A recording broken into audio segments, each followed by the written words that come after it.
네, 오늘이 종료 주일입니다. 제가 설교하기 전에 한 가지 말씀 제가 빠뜨렸네요. 이번 다니엘 기도에 좀 오셨던 분들도 계신 것 같습니다. 이렇게 화면에 이렇게 성도님들을 이렇게 비추면 이렇게 자꾸 보게 되더라고요. 그래서 얼굴 뵈면 반갑더라고요.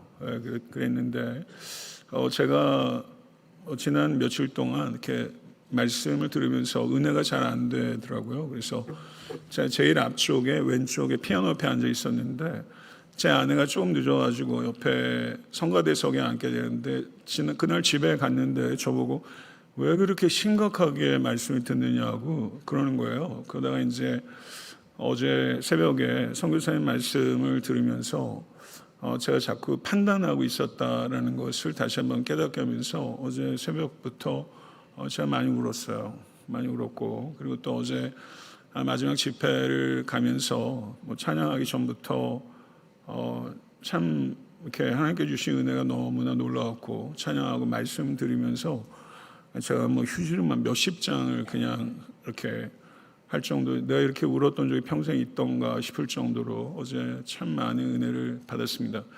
제가 말씀을 드리는 이유는 어저께 하준 파파라는 분이 간증을 하셨어요. 그분이 광고할 때 목소리가 굉장히 상해 있어서 왜 저런가 했는데 어제 간증을 하는 걸 보니까 이분이 정말 진액을 쏟더라고요. 그 열정의 레벨이 제가 상상한 수준이 아닙니다. 그래서 제가 어제 말씀을 들으면서 정말 귀하다 이런 생각이 들었고, 그래서 여러분들 혹시 안 들으신 분은 꼭 좀 들으세요. 꼭 좀 들으시면 좋을 것 같아요. 아마 라이프 체인징 메시지라고 저는 생각합니다. 제가 평생에 들었던 간증 중에서 가장 독보적인 간증이에요. 그래서 여러분 꼭 좀 들으시고, 제가 어느 정도 생각이 들었냐면 유스 아이들 한 번은 사역자 설교 빼고 그 설교를 그냥 들려줘도 제가 볼 때 충분히 가치가 있다 이런 생각이 들 정도로 어저께 정말 놀라운 메시지였습니다. 그래서 정말 희망이 보이더라고요. 그리고 저분 통해서, 그리고 또 저분을 통해서 영광을 받는 젊은이들을 통해서 하나님께서 사랑하는 조국 대한민국 다시 한번 부흥을 주시기를 간절히 고대하는 마음이 생기더라고요. 그래서 여러분 꼭 좀 들으시기 바라고, 유튜버신데 이분의 간증이 또 이제 다른 곳에서 사역을 하시기 때문에 아마 올려지지 않을 수도 있지 않을까 이런 생각이 좀 들어요. 그러면 제가 이렇게 관계하는 분에게 말씀을 드려서 그 링크만 좀 받아가지고 볼 수 있도록 한번 해서 여러분 꼭 좀 들어보시다 그 말씀 제가 좀 드리고 싶습니다. 오늘은 종료 주일입니다. 예수님께서 예루살렘에 입성하실 때 군중들이 종려나무 가지를 흔들며 행했기 때문에 팜 선데이라고 부르는 주일 예배입니다. 요한복음에 의하면 예수님께서 6월절, 초막절, 수전절에 예루살렘에 올라가신 적이 있습니다. 그러나 오늘 본문의 이 예루살렘 입성은 예수님의 마지막 여행입니다. 예수님의 공생의 결정적 전환점이 이루어지는 여행, 그리고 그 전에 예수님의 여행과는 판이하게 다른 여행입니다. 그러면 뭐가 그렇게 판이하게 다른가? 그것은 예수님의 공생의 기간 동안에 성경을 주의 있게 살피면 예수님께서 갈릴리 바닷가를 배를 타고 오가시는 장면이 있어요. 그 장면을 빼고는 예수님께서 항상 걸어서 여행하셨습니다. 더군다나 6월절 같을 때는 거의 대부분의 사람들이 도보로 예루살렘에 입성합니다. 도보로. 오히려 나귀를 타는 게 번거롭습니다. 그런데 그림에서 보는 것처럼 예수님의 마지막 일주일 사역은, 사진을 보여주셔야 되는데요. 네.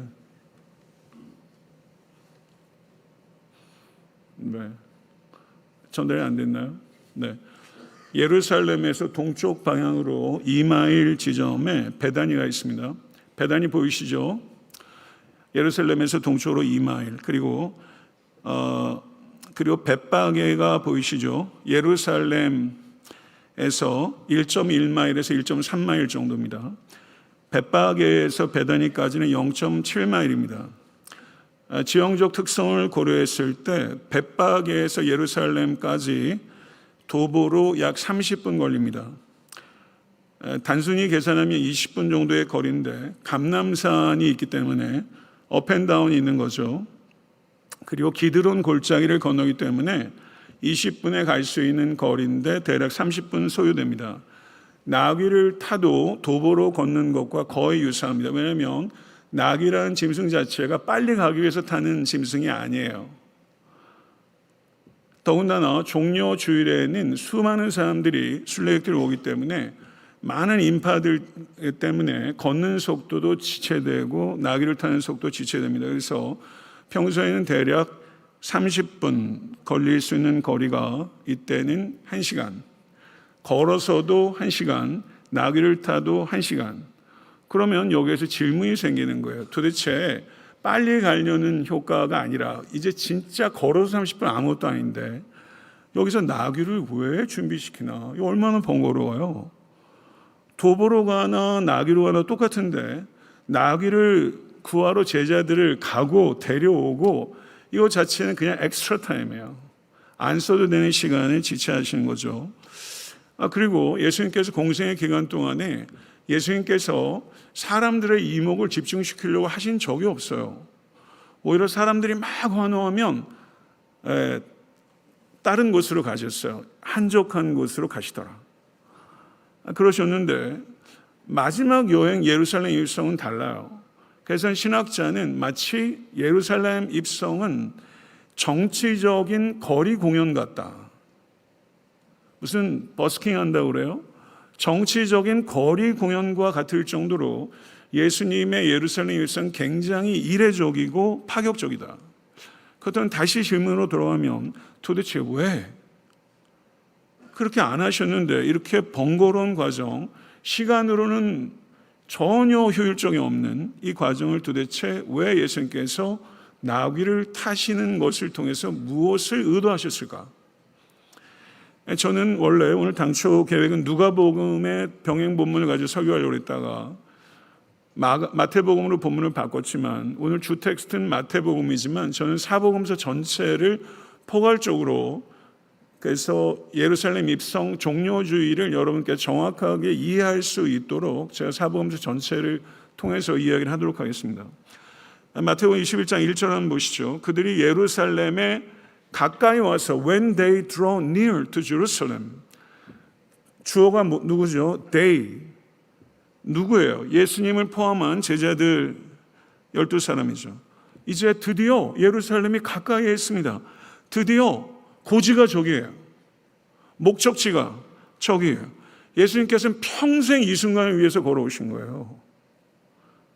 하나님의 때에 따라 걸어오셨어요. 정확하게 주일에 들어오셨어요. 그리고 정확하게 금요일에 돌아가셨어요. 정확하게 하나님의 뜻에 따라 걸어오셨고 하나님의 때에 따라 들어오셨어요. 바로 이 순간을 위해서 절정에 도달한 거죠. 누가복음 19장 28절 한번 보시죠. 같이 읽겠습니다. 예수께서 이 말씀을 하시고 예루살렘을 향하여 앞서서 가시더라. When he had said these things, he went on ahead. 주어가 뭐예요? they예요, he예요? he입니다. 똑같은 병행 본문인데 하나는 그들, 하나는 예수. 그러면 초점이 다르죠.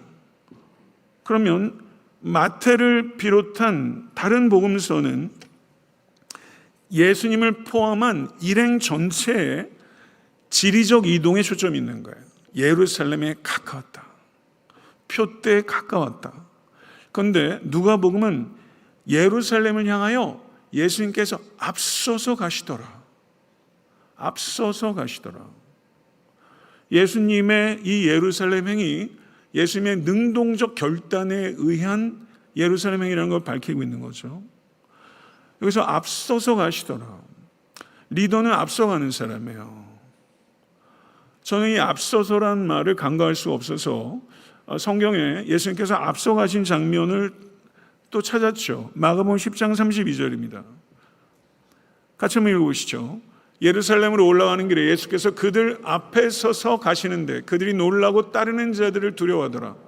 이에 다시 12제자를 데리시고 자기가 당할 일을 말씀하여 이르시되 그들 앞에 서서 가시는데 예수님의 등을 보고 제자들이 따라요. 스승은 등을 보여주는 사람입니다. 진리를 말하는 사람이 필요하지만 진리대로 사는 사람이 필요한 거예요. 예수님은 앞에 서서 가요. 그러면 마가와 누가의 의도, 마가와 누가의 의도는 지금 여기서 보게 되면 예수님께서 정확하게 자신의 운명을 아셨습니다. 근데 외면하지 않으셨어요. 예수님의 십자가는 선택하신 십자가입니다. 아멘? 선택하신 십자가예요. 그런데 예수님께서 앞서서 가세요. 이거는 예수님의 true courage, 진정한 용기. 앞서서 가시는 예수 그리스도의 진정한 용기를 본 거죠. 저는 이 진정한 용기가 사도 바울에게 전달되는 것을 봅니다. 사도행전 20장 23절 24절 오직 성령이 각성에서 내게 증언하여 결박과 환난이 나를 기다린다 하시나 내가 달려갈 길과 주 예수께 받은 사명 곧 하나님의 은혜의 복음을 증거하는 일을 마치려면 나의 생명조차 조금도 귀한 것을 여기지 아니하노라. 이렇게 말해요. 눈물 나는 얘기예요. 예루살렘에서 십자가 기다릴 것을 아시면서도 앞서 가셨던 주님, 예루살렘의 결박과 환난이 기다리는 줄 뻔히 알면서도 멈추지 않고 나아갔던 사도 바울, 예수님과 사도 바울, 교회 역사를 통해서 수많은 사람들이 앞서갔어요. 저는 여러분과 저에게 우리는 내가 걸어가야 되는, 여러분이 걸어가야 되는 예루살렘이 어디 있는지,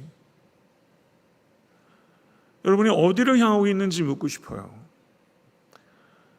그 사람이 어디 있는가 하는 거 중요한 겁니다. 그러나 어디를 향하는가 하는 것과 비교할 수 없어요. 어디를 향하지 않은 사람은 매력이 없어요. 여러분이 예루살렘을 향해서 가고 있는지 묻고 싶어요.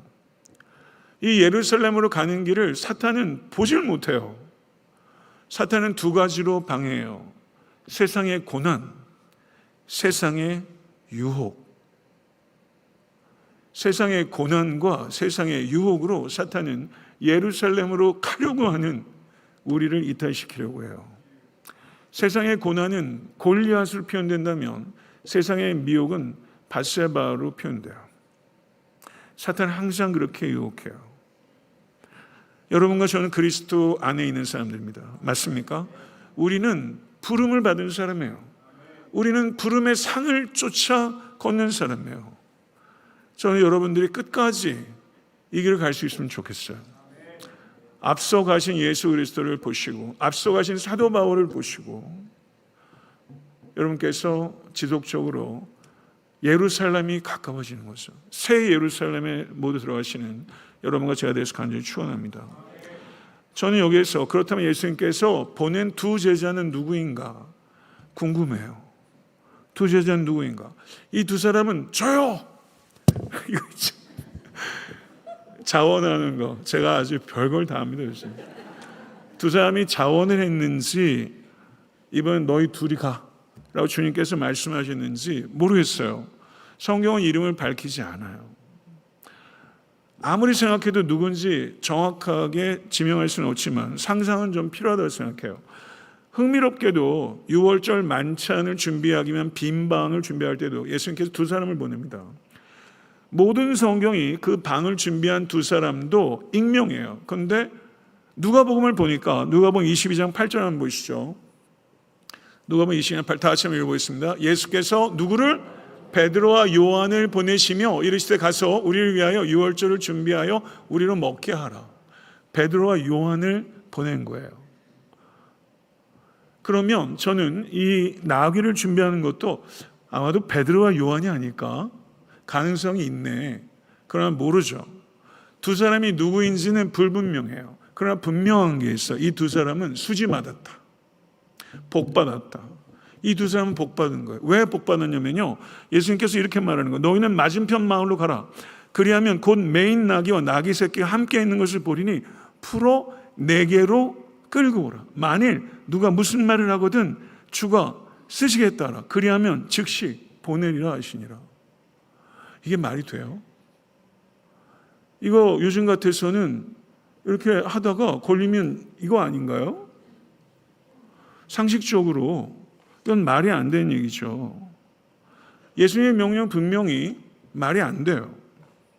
우리가 신앙생활하면서 이해를 구하는 신앙 중요한 겁니다. 신앙생활한다는 건 이해를 무시하는 게 아니에요. 착각하시는 거예요. 우린 신앙생활을 세상에서 그냥 일반 학문하는 사람보다 훨씬 합리적이어야 됩니다. 그러나 이해를 구하는 신앙이지만 이해를 구하는 게 필요한 것이 중요한 것이지만 우리의 순종하는 데 있어서 이해가 항상 전제되는 건 아니에요. 우리는 비합리적인 것은 피하지만 합리성에 묶이지도 않아요. 우리는 여론을 무시하지 않지만 여론에 매이지 않습니다. 우리는 주님의 뜻을 묶여요.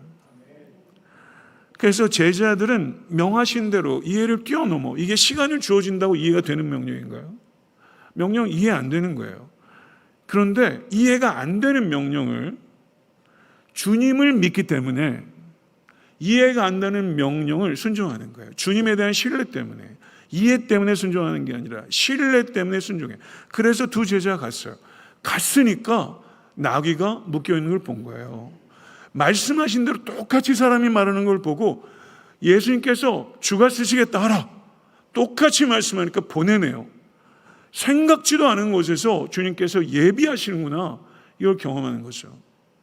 이 순종을 안 했으면 예비하시는 주님을 경험할 수가 없어요. 사랑하는 성도 여러분, 여러분에게 주님께서 말씀하실 때 이해가 되면 이해하고 순종하세요. 이해가 안 되면 주님을 신뢰하고 묵묵히 순종하세요. 묵묵히 순종하면요, 이해가 안 되는 명령이 이해가 된다니까요. 순종하고 나니까 왜 이렇게 얘기하시는지 이해가 돼요. 할렐루야. 그래서 여러분과 제가 이 이해가 안 되는 일을 순종했을 때의 체험들을 간증의 주인공이 되는 여러분과 제면 좋겠어요. 할렐루야. 4절부터 7절 상반절을 보니까 말씀하신 대로 오차 없이 다 되네요. 근데 흥미롭게 이 장면은 마태복음 26장 17절 19절 마지막 만찬의 다락방을 예비하는 장면과 똑같아요. 나귀, 빈방. 그런데 이것을 통해서 관통하는 주제가 있어요. 이거는 주님의 신적인 예지, foreknowledge, 신적인 예지와 절대적 주권, 신적인 예지와 절대적 주권입니다. 나귀를 준비하실 때 주님께서 뭐라고 말씀하셨냐면, 자, 한번 따라해 보세요. 주가 쓰시겠다 하라. 권세 있게 선포하신 거예요. 만찬 장소를 예비하실 때 집주인에게 양해를 구하라 라고 말씀하지 않으세요. 돈을 치르겠다고 얘기해라 라고 말씀하지 않으세요. 주님께서 뭐라고 말씀하세요? 마태복음 26장 18절 한번 보겠습니다. 다 같이 읽겠습니다. 이르시되 성한 아무에게 가서 이르되 선생님 말씀이 내 때가 가까이 왔으니 내 제자들과 함께 유월절을 내 집에서 지키겠다 하라. I will keep the Passover in your house. 말하면서 예수님께서 명령하세요. 예수님께서는 그렇게 하실 수 있어요. 주가 쓰시겠다 하라. 내가 내 집에서 유월절을 지키겠다 하라. 왜요? 나귀의 진정한 주인은 예수님이기 때문이고 그 방의 진정한 주인도 예수님이시기 때문이에요. 아멘. 예수님께서는 만물의 주권자세요. 만왕의 왕이세요. 예수님 명령하세요. 아멘. 사랑하는 성도 여러분, 나귀 새끼 한 마리에 주님의 계획이 있다는 것, 나귀 새끼 한 마리도 주님께서 하나님의 뜻을 위해 예비하셨다는 것, 다락방조차도 하나님의 시간표에 안에 있었다는 것, 하물며 인류의 구원의 정점인 예수 그리스도의 십자가가 예비된 십자가가 아닐까요? 이게 어떻게 우연입니까? 나귀도 예비된 것이고 빈방도 예비된 것이라면 예수님의 십자가는 예비된 것인 줄은 믿습니다. 언제 예비됐어요? 창세전부터 예비된 십자가예요. 예비된 십자가를 주님께 지으셨어요. 그러니까 이 예비된 십자가는 주님의 패배가 아니라 주님의 승리입니다. 할렐루야. 십자가는 승리예요. 오늘 본문에 매여 있는 나귀라는 표현이 있습니다. 창세기 49장 11절을 보게 되면 그의 나귀를 포도나무에 매며 그의 암나귀 새끼를 아름다운 포도나무에 맬 것이며 라고 말하면서 야곱이 유다에게 했던 축복이에요. 오실 메시에 대한 예언이 매여 있는 나귀를 통해서 성취되는 겁니다. 하나님의 약속은 성취돼요. 아멘. 아직 아무도 타보지 못한 나귀 새끼. 이건 무슨 뜻일까요? 이 나귀가 마일리지가 제로예요? 아무도 안 타봐서? 새 차 뽑았어요? 아무도 타보지 않은 나귀 새끼라는 게 그렇게 나귀의 상태, 아주 쌩쌩한 그 쌩쌩함을 나타내는 건가요? 그런 게 아니라는 거죠. 민수기 19장 2절을 보게 되면 멍에 매지 아니한 암송아지를 제물로 바치고 사무엘상 6장 7절을 보게 되면 멍에를 메어보지 아니한 소로 언약궤를 매게 합니다. 하나님께 바쳐지는 제물, 하나님의 일에 동원되는 짐승은 결코 세속적인 목적으로 써본 적이 없는 것을 사용해야 되는 거예요. 여러분, 예수님께서 장사될 때 사람들이 여럿이 썼던 무덤에 누이셨습니까? 아니면 새 무덤에 누이셨나요? 새 무덤에 누이셨죠. 사람이 타보지 않은 나귀를 타셨고 사람이 쓰지 않은 무덤에 누이셨어요. 이거는 뭘 얘기하는 거예요? 이 나귀를 타는 분이 누구라는 거예요? 이 나귀를 타시는 분은 신성한 분이라는 거예요. 누구예요? 이 나귀를 타신 분은 하나님의 아들이시라는 거예요. 하나님의 아들. 아멘. 이 나귀는 성별된 하나님께서 앉으시는 보좌와 같다는 거예요. 그래서 아무도 타보지 않은 나귀의 중에 타셨어요. 여기서 저는 하나 더 흥미로운 것을 묵상하게 됩니다. 제가 이제 종료주일을 이번 주까지 하면 17번째잖아요. 종료주일 텍스트는 4개밖에 없습니다. 돌려 해도 그렇잖아요. 제가 하는 이야기에 계속 반복되지 않겠어요. 뭘 새롭게, 여러분 성경을 깊이 해석한다는 건 없는 얘기를 하는 게 아니라 깊이 있게 얘기하는 거예요. 그래야 새롭게 들려요. 그래서 어제도 계속 생각을 하고 묵상하면서 나귀? 아무도 타보지 않은 나귀? 아무도 타보지 않은 나귀 사람이 타면 이 나귀가 어떻게 할까? 여러분, 이제 첫 번째 손님이 타시니까 얌전히 있어야지. 나귀가 그러겠어요? 깜짝 놀라가지고 나귀가 막 거부하고 막 난리를 칠 것 같아요. 그런데 본문은 그런 얘기가 전혀 없고 실제도 전혀 그렇지 않았을 거예요. 저는 이 부분을 행간을 읽으면서 보게 되더라고요. 마가복음 1장 13절 한번 보겠습니다. 마가복음 1장 13절 같이 한번 읽으시죠. 광야에서 40일을 계시면서 사탄에게 시험을 받으시며 들짐승과 함께 계시니 천사들이 수종들더라.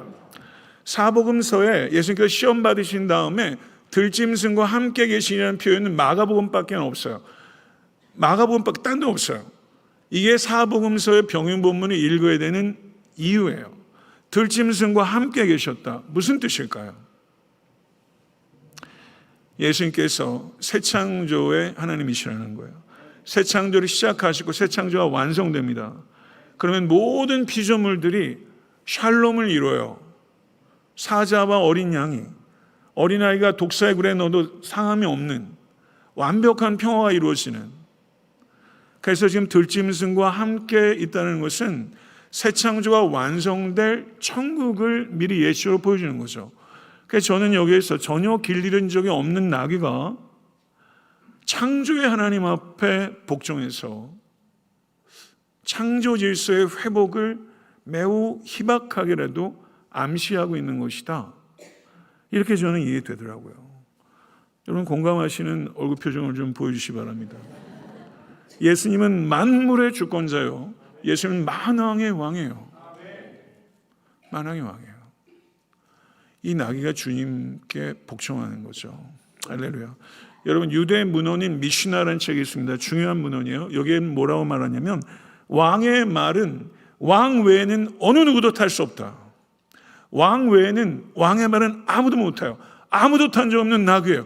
이분은 누구예요? 왕이라는 거예요. 왕. 이 나귀를 통해서 예수님의 신성, 그리고 아무도 겸용할 수 없는 왕, 그리고 이 나귀의 순종을 통해 새 창조가 완성됐을 때 샬롬을 보여주는 거룩한 도구라는 거죠. 아멘. 8절 보시겠습니다. 8절 보면 무리의 대다수는 그들의 겉옷을 길에 펴고 다른 이들은 나뭇가지를 베어 길에 펴고. 겉옷이 이렇게 했으면 이게 엉덩이 백이잖아요. 그러니까 겉옷을 해서 좀 쿠션을 주고 좀 미끄러지지 않도록 하는 실용적인 이유가 없지는 않았을 거예요. 그런데 내 옷을요, 겉옷이라는 게 유대인들이 그냥 보통 가난한 사람 한 벌입니다. 거기다가 해서 겉옷에 앉게 했다는 얘기는 내 전인격을 주님께 드렸다는 의미가 그 안에 있는 거죠.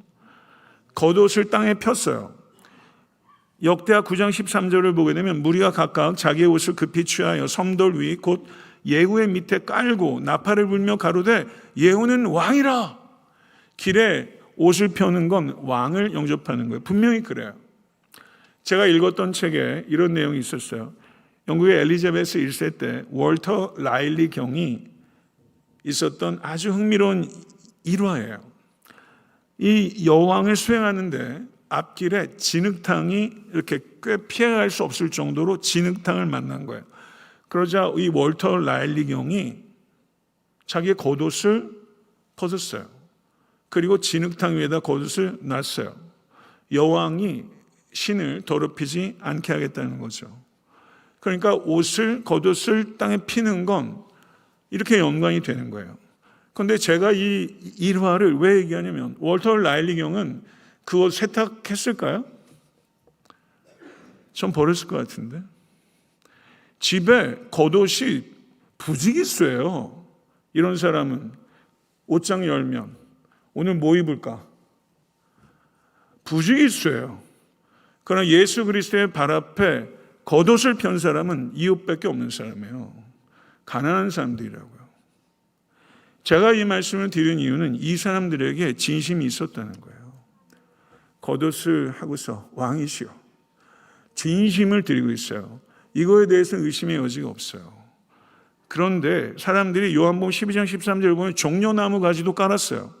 종려나무 가지는요, 주전 165년경에 마카비가 시리아의 지배를 물리치고 성전을 청결케 하고 예루살렘에 입성할 때 사람들이 종려나무 가지를 흔들고 땅에 폈어요. 그러니까 시리아로부터 독립을 상징하는 민족의 상징이에요. 그래서 이스라엘의 그때 예전에 동전을 보게 되면 이 마카비는 동전에 종려나무를 새기도록 했어요. 마카비가. 그러니까 지금 사람들은 종려나무를 깔면서 주전 165년이라고요.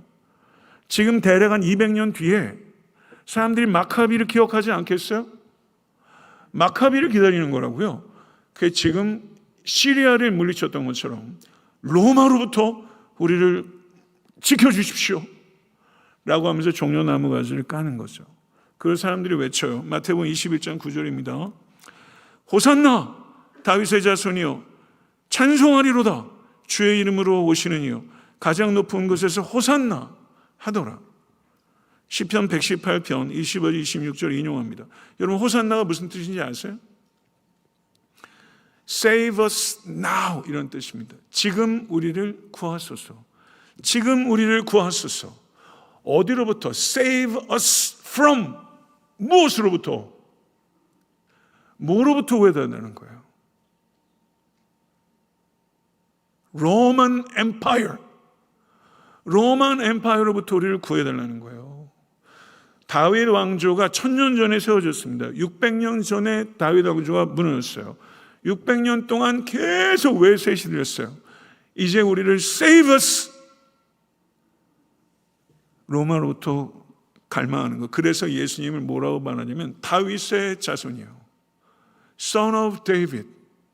다윗의 자손이요. 예수님을 A Son of David이라고 이해하는 거예요. A Son of David. 예수님은 A Son of David이 아닙니다. 예수님은 다윗보다 먼저 계셨어요. 예수님은 아브라함보다 먼저 계셨어요. 그래서 예수님은 A Son of David이 아닙니다.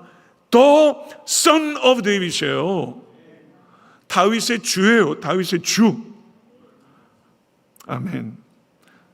그러면 이때 예루살렘에 사람들이 얼마 정도 운집해 있었을까 하는 것에 대해서 학자들이 뭐라고 말하냐면, 그 조세푸스라는 이스라엘의 고대 역사책이 있습니다. 그때 6월절에 도축된 양의 숫자가 대략 26만 마리예요. 어떻게 이게 가능할까? 저는 역사적 신빙성이 좀 의심스러워요. 26만 마리를 도축하면 도대체 일하는 사람이 얼마여야 되는 거예요, 도대체? 26만 마리. 그래서 예루살렘의 순례객이 양 한 마리당 10명 치면 270만 이렇게 보는 거예요. 고대 사회에서 270만이 모인다. 이게 현실적이지 않아요, 저는요. 그러면 어떻게 역사적 신빙성 있게 인구를 구성하냐? 사실은 불가능하죠. 그런데 울프강 라인하르트라는 학자가 예루살렘의 상주 인원은 10만 명. 오병이어의 남자 장년이 몇 명 먹었어요? 5천 명 먹었죠. 어린아이 여성까지 합하면 15,000명 보는 겁니다. 아마 갈릴리의 인구들은 아마 그렇죠. 뭐 두 집 건너 한 사람은 아실지도 몰라요. 10만 명 정도. 그래서 6월절 순례까지 합하면 100만 명. 이런 100만 명이 예루살렘에 그냥 꽉꽉 들어찬 거예요. 6월절이 어떤 절기예요? 이스라엘 사람들 광복절이라고요. 광복절인데 10만 명이 100만 명이 된 거예요. 예수님은 기적을 행해요. 나사로를 조금 전에 살렸다고 온 세상이 저를 쫓는도다. 그래서 사람들이 이 로마 총독은 평소에 군대가 가이사랴 빌립보에 주둔합니다. 왜냐하면 거기에 해변가예요. 해변가에 군대를 주둔시키는 거예요. 뭐 충분히 이유가 있죠. 그런데 6월절에는 이 군대를 이동시켜요. 예루살렘으로. 조금만 불미선이 있으면 그냥 싹 죽이겠다는 거죠. 팽팽한 긴장감이 6월절에 예루살렘에 가득 찼는데, 그때 10절 한번 보시죠. 10절을 보게 되면 예수께서 예루살렘에 들어가시니 온 성이 소동하여 이렇게 말하고 있습니다.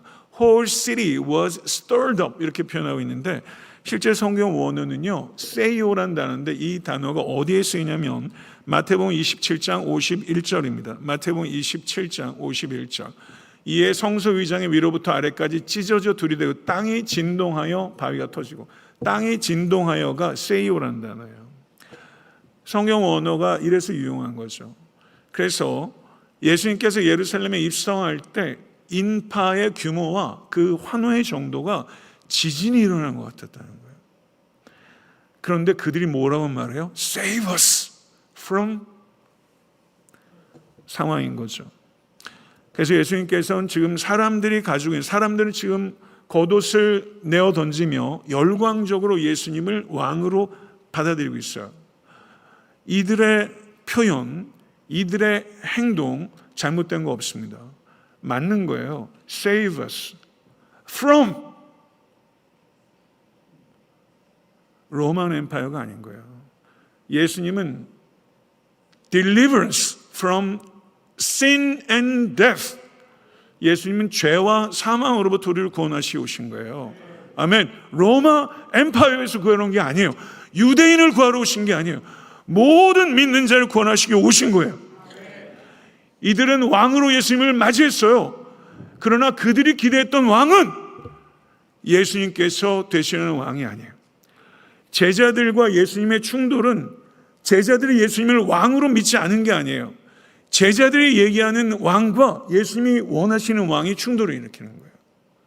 결국 킹십의 문제예요. 킹십, 왕대십에 대한 문제. 예수님께서 이와 같이 잘못된 기대와 열광에 대해서 예수님께서 계시하신 거예요. 뭘 통해서? 아무도 타지 않은 어린 나귀 새끼. 이 어린 나귀 새끼를 통해서 나는 어떤 왕이고 나는 어떠한 통치를 하는지를 계시하는 거예요. 비언어적으로. 비언어적 계시로. 이건 마르나 후커라는 학자의 표현입니다. 비언어적 계시. 아멘. 예수님은 고난받는 왕이세요. 겸손과 평화의 왕이세요. 나귀를 통해서 예수님께서는 얘기하신 거예요.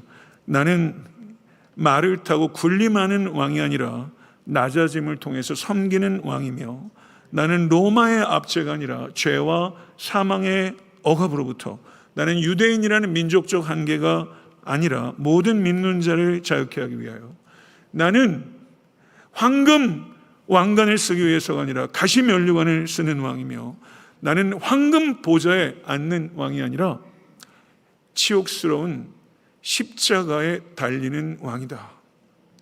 이것을 예수님께서 어린 나귀 새끼를 통해서 계시하는 거죠. 여러분, 동서고금 어느 역사책에 이런 왕이 있습니까? 어디에 이런 왕이 있어요? 얼마나 놀라운 왕이에요.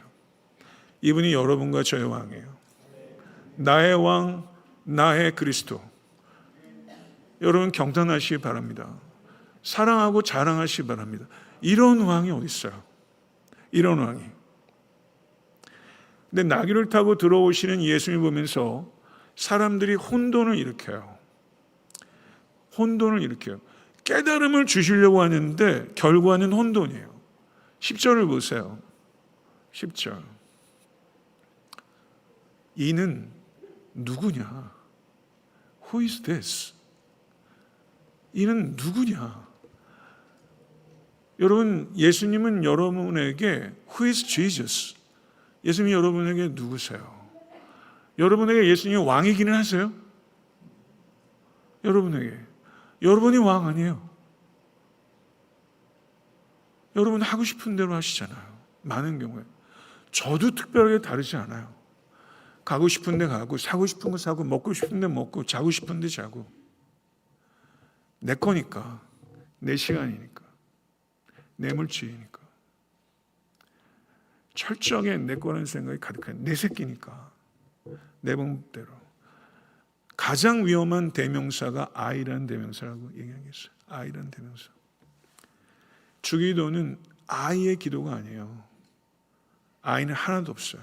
We pray. 하늘에 계신 우리 아버지요.